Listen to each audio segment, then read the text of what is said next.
paling benci kepada Rasulullah. Lah pada suatu hari dicekel sama kaum muslimin, terus ditaleni di masjid. Tiang masjid, di sini tidak ada tiangnya, soalnya ini bangunan modern sudah. Kalau zaman dulu mesti ada tiangnya. Ditaleni di situ, terus diinterogasi, ditanya di BAP, berita acara pemeriksaan. Dadak gak jawab, gak gelem semaur belas. Bagaimana reaksi Nabi? Kalau zaman sekarang ditakoni gak jawab, ya diajar. Yang perlu ya di strom. Perlu ini apa? Jangan jawab. Ini gak jawab. Nabi diam. Dijarno. Menit ditakoni mana? Pancet. Gak jawab. Wah, luar biasa. Hebatnya apa? Ketika seperti itu, Rasulullah itu ketika makan daging, tahanan tadi diberi daging. Ya. Ketika Rasulullah minum susu, tahanan tadi diberi susu. Ini kan bingung. Semua tadi bingung. Ini Nabi kita Muhammad itu diperlakukan seperti itu, tapi terhadap dirinya sangat baik. Goyah ini, kebenciannya goyah. Dilihat sahabatnya begitu taat kepada Rasulullah, tawaduknya kepada Rasulullah luar biasa. Ketika masuk masjid, dilihat kakinya mesti kanan dulu, melangkah kanan. Nek keluar mesti kiri. Dan itu semua. Ada yang merundungo. Allahumma ftahli abwaaba rahmatik. Ya Allah, bukakanlah rahmatmu untukku. Itu juga berdoa. Melalir itu kan. Artinya minta fadilah, minta Allahumma ini as'aluka min fadlik. Ya Allah, aku mohon kepadamu karuniamu. Sikil kiwa disi. Dilihat semua sama. Ini luar biasa. Goyah, kebenciannya goyah. Dilihat ketika masuk WC, sikil kiwa disi. Metune sikil tengen. Itu dilihat semua. Sehingga akhirnya apa yang terjadi? Tidak ada alasan untuk benci kepada Rasulullah, dan dia menyatakan masuk Islam, asyhadu alla ilaha illallah wa asyhadu anna Muhammadar Rasulullah. Dan dialah orang pertama yang masuk Islam dengan mandi terlebih dahulu. Itu adalah contoh-contoh akhlak Rasulullah. Ini yang disebut kalau dalam ilmu dakwah disebut dakwah bil hal. Dakwah dengan perbuatan. Akhirnya masuk Islam. Ya, tapi yang diludahi tadi itu boleh jadi karena Islam belum berjaya. Tetapi ketika Islam sudah kuat, beda. Muhammadur Rasulullah asidda'u alal kuffar ruhama'u bainahum. Muhammad itu utusan Allah, dan orang-orang yang bersama dengan Rasulullah, maka mereka itu keras tegas terhadap orang-orang kafir dan lemah lembut terhadap orang-orang yang beriman. Islam sudah kuat ini. Ya. Apalagi kalau mengganggu. Kalau mengganggu justru ada perintah untuk memerangi. Ya ayuhan nabi, hai nabi, harridil mu'minina alal qital, kobarkan semangat orang yang beriman untuk berperang. Jadi kita pakai yang mana kalau begitu? Nah, biasa orang-orang yang menuntut kita melakukan moderat itu selalu menggunakan ayat hadis-hadis tadi. Oh, ini loh Nabi diludahi menengahi, tidak ada kekerasan. Nah, Nabi dalam menjalankan Islam itu apa? Uswatnya apa? Tolak ukurnya apa? Nabi itu dalam berislamnya menjalankan Quran. Nah, dalam Quran itu ada ayat-ayat yang bercorak radikal dan ada ayat-ayat yang bercorak moderat.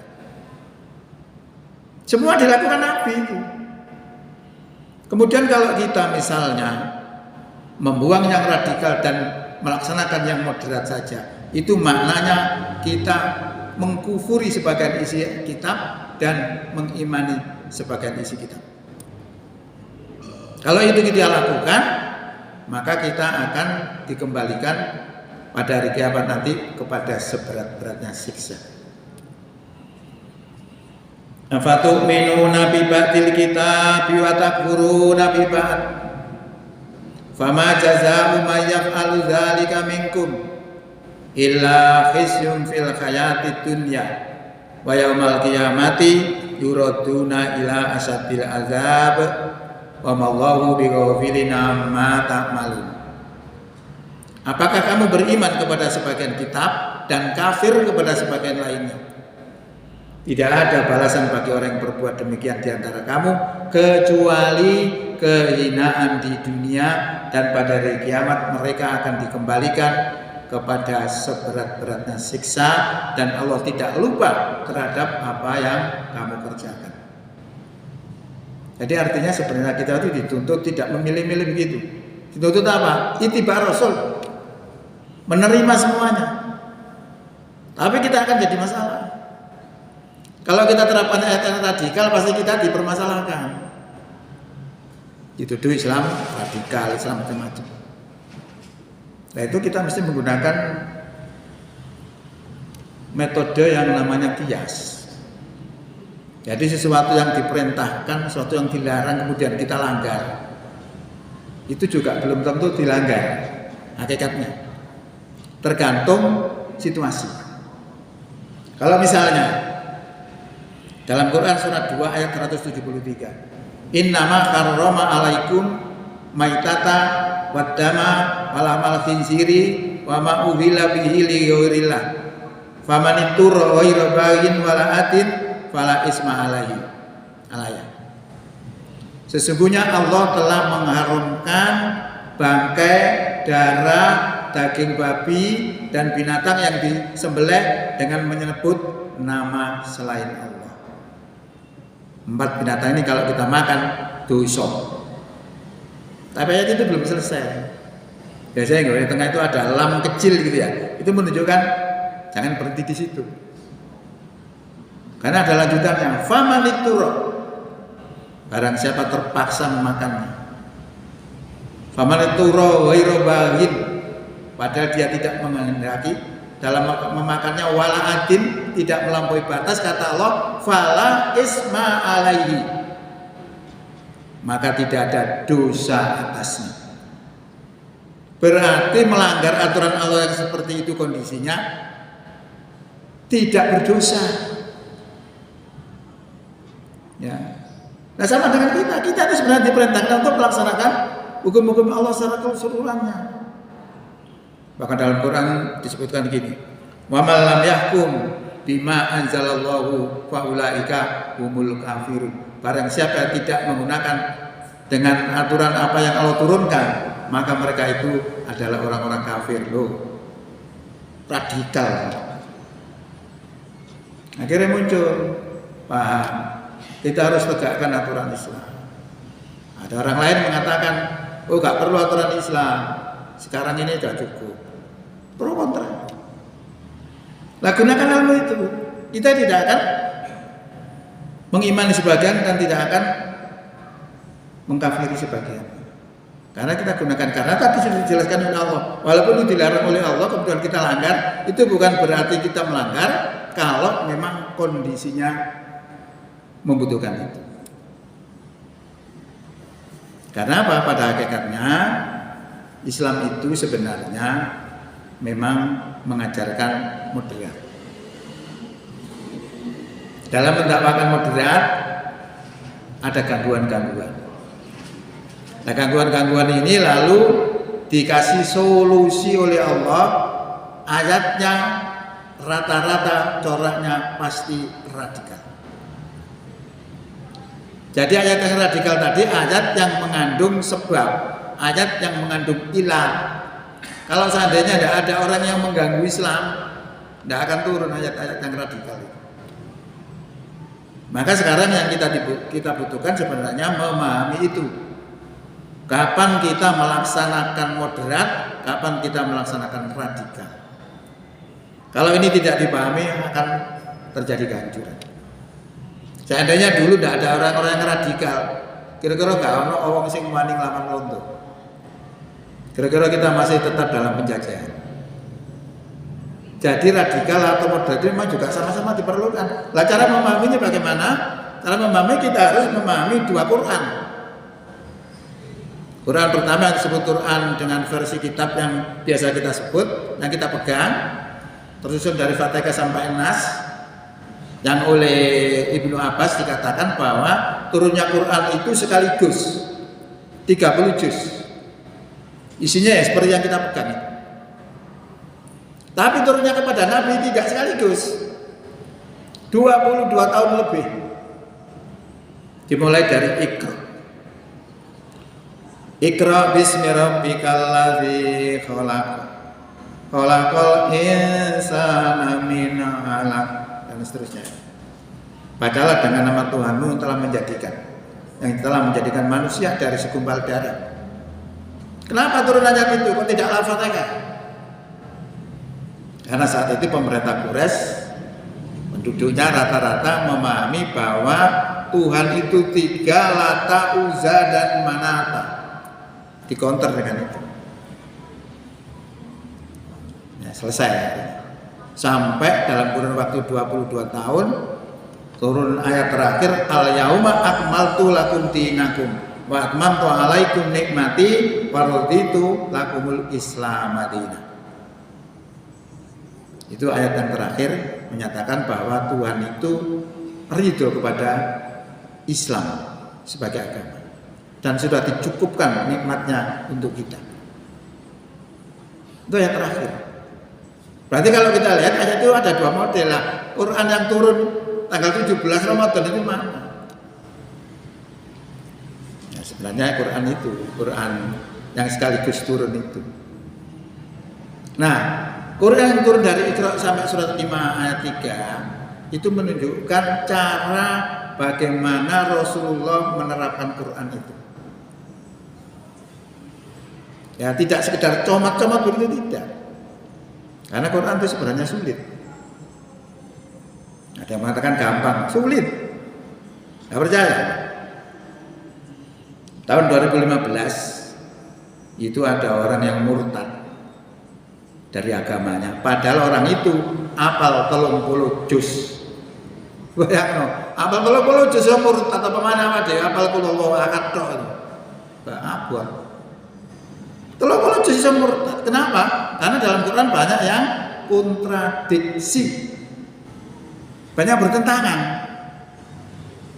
Nah, kita kadang-kadang tidak memahami itu karena tidak kita artikan. Kalau kita baca urut, kita artikan akan ketemu itu. Ayat-ayat yang kontradiksi itu banyak sekali. Nah ini kalau tidak bisa menjawab, ya terjadi seperti tadi orang bernama Ahmad Kharqon dari Mesir tahun 2015 murtad, tidak pindah agama, terus pokoknya gak gelem beragama belas. Nah, alasannya itu tadi banyak kontradiksi. Contoh kontradiksi. Innal ladzina amanu wal ladzina hadu wan nasara wasabiina man amana billahi wal yaumil akhir wa amila sholihan falahum ajruhum 'inda rabbihim wala khaufun 'alaihim wala hum yahzanun. Sesungguhnya orang-orang yang beriman, orang Yahudi, orang Nasrani, orang Sobiin, barang siapa yang beriman kepada Allah, beriman kepada hari kiamat dan beramal soleh, falahum ajruhum inda rabbihim, maka pahalanya ada di sisi Tuhan mereka. Dan mereka tidak punya kekhawatiran dan mereka tidak bersedih. Akhirnya disimpulkan berarti semua agama sama, pokok melakukan 3 hal, iman kepada Allah, iman kepada hari kiamat dan beramal soleh. Artinya kalau kepingin masuk surga tidak harus masuk Islam. Makna ayat ini. Muncullah orang-orang yang beraliran liberal menganggap bahwa semua agama sama. Maka jangan kamu merasa paling benar. Itu munculnya kan begitu. Asalnya ada radikal itu muncul ayat ini. Nah ini dipahami satu tok. Dia tidak tahu ayat yang lain. Ayat lain mengatakan begini. Wa may yabtaghi ghairal islami dina fala yuqbal minhu wa huwa fil akhirati minal khosirin. Barang siapa mencari agama selain Islam, maka tidak diterima dan di akhirat termasuk orang yang rugi. Loh nek Islam gak diterima ayat ini. Tadi selain Islam diterima. Kita pakai yang mana? Loh yang ini aja yang terakhir. Kalau panjenengan pakai yang terakhir berarti mengkufuri yang satu tadi. Nah maka ini dibutuhkan ilmu yang namanya ilmu tafsir. Ilmu tafsir adalah ilmu untuk memahami ayat. Kan begitu sebenarnya. Penting ini. Apalagi kalau kita melihat dalam Quran yang lain disebutkan begini. Walaqad kafarul ladina qalu innallaha salisun salasa. Sungguh telah kafirlah orang yang mengatakan bahwa Allah adalah salah satu dari yang tiga. Orang yang menganggap Allah salah satu dari tiga Tuhan ini siapa? Nasrani. Dikatakan dalam ayat ini tadi kafir, laqad kafaro. Yakti teman-teman wis kafir. Fi'il madhi. Apa yang tadi tidak kafir. Surat 2 ayat 62 tadi. Pokoknya melakukan tiga hal. Lalu kan bertentangan. Siapa bilang Quran itu gampang? Sulit. Tapi kalau kita memiliki ilmunya tidak ada sulit. Ketika surat 2 ayat 62 tadi kita pahami dengan ilmu tafsir yang melalui dari segi latar belakangnya itu adalah ada seorang mu'alaf bernama Salman Al-Farisi. Beliau tanya kepada Rasulullah, ya Rasulullah, bagaimana nasib teman-teman saya dulu yang mereka itu orang ahli ibadah, taat kepada Allah, taat melaksanakan perintah dan taat menjauhi larangannya. Waktu itu masih Nasrani dia. Turunlah ayat itu tadi yang mengatakan orang iman, orang Yahudi, orang Nasrani, orang Sobiin selamat semua. Nah berarti yang dimaksud dengan Yahudi atau Nasrani di dalam konteks ayat itu adalah Nasrani yang masih tauhid, belum mensekutukan. Tapi kalau sudah mensekutukan, menjadikan Tuhan menjadi tiga, kata Allah, walaqad kafarul ladina qalu innallaha salisu salasa. Sungguh telah kafirlah orang yang mengatakan bahwa Allah adalah salah satu dari yang tiga. Tidak bertentangan. Podo-podo ini Nasrani, tapi posisinya beda. Yang ayat 2 surat 2 ayat 62 tadi ada Nasrani yang masih tauhid, pasti masuk Islam. Nah Nasrani yang sudah mensekutukan Allah disebut oleh Allah kafir. Ya ini perbedaannya. Nah ini kalau kita paham seperti ini tidak ada ayat-ayat yang kontradiksi, itu tidak ada. Karena dalam menjelaskannya aja perlu ilmu yang disebut ilmu tafsir. Ilmu tafsir adalah ilmu untuk memahami ayat Quran. Loh, kok pendidik ini? Ini kan? Masya Allah. Empon, Indonesia lagi lereng. Ini kita udah ngomong gerhana ini. Gerhana ditutup no kemis guys. Ini kemis waktu kula malih, waktu ini kemisan. Jadi apa yang kami sampaikan ini sebenarnya dalam rangka untuk memahami makna daripada Maulid Nabi itu tidak sekedar seremonialnya, tapi substansinya apa? Yaitu substansinya menjadikan apa yang dilakukan Rasulullah dalam berislam itu kita bisa mengitibai, bisa mengikutinya dan sebagainya. Itu baru benar. Ya saya kira itu karena ini waktunya sudah habis, maka kami akhiri dengan bacaan alhamdulillah. Bila taufik wal hidayah. Assalamualaikum warahmatullahi wabarakatuh.